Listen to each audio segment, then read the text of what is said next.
I would speak English, but I have nobody to practice with. I hear this more than anything else, and I understand it completely. I said it myself for about 2 years. But I'm going to take that excuse away from you in this next 7 minutes. 4 methods. None of them need another person. And the third one is the one that actually shows you that you're improving.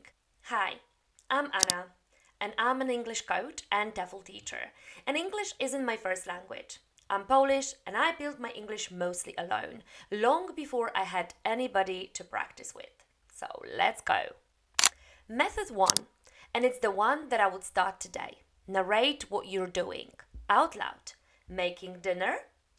So I'm chopping the onions, then I'll fry them for a few minutes. Getting dressed, waking up, tidying up. It feels ridiculous for about 2 days. But then it becomes completely normal. And here is what it's actually doing. It moves English out of the exam part of your brain into your live part of the brain. And if you feel silly talking to yourself in public, put your headphones in. Nobody will look at you twice. Everybody will assume that you're on your phone. Now, I can already hear questions because everybody asks the same thing. But what do I actually talk about? Fair enough. Start with the easy things. What you did over the weekend, your last holiday, what you're planning for the next week. Describe your room, describe the person you spoke today.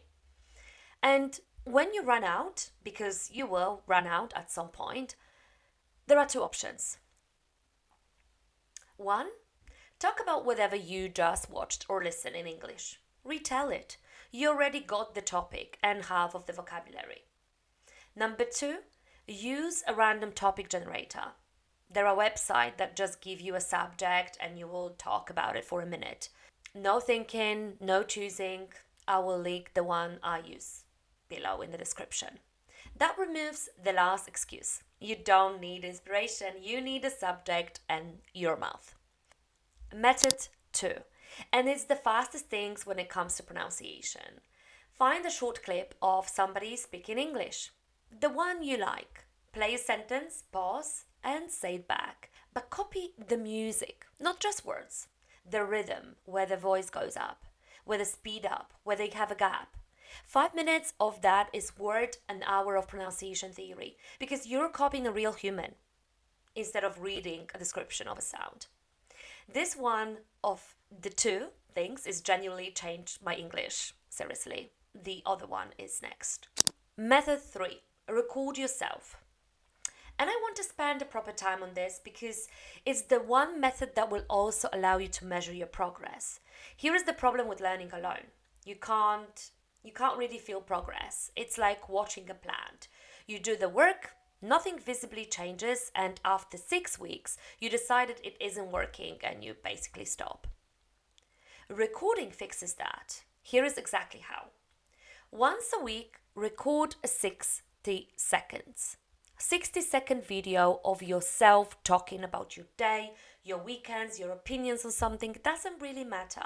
Give each one the date and keep it in one folder somewhere on your laptop, for example. Then listen it back. And yes, you will hate your voice. That's for sure. Everybody hates their own voice. That's not about your English. It's just about being human and how we don't like sound of ourselves. But it passes, I promise. Now, what to actually listen to? 3 things. Where you hesitate, the pauses tell you which ideas you don't have a language for yet. The words you avoid, we all have them. A word you can't pronounce, so you build a sentence around it. You will hear yourself doing that. And the last one, the sentence you start, for example, 3 times, because there is this grammar you half know.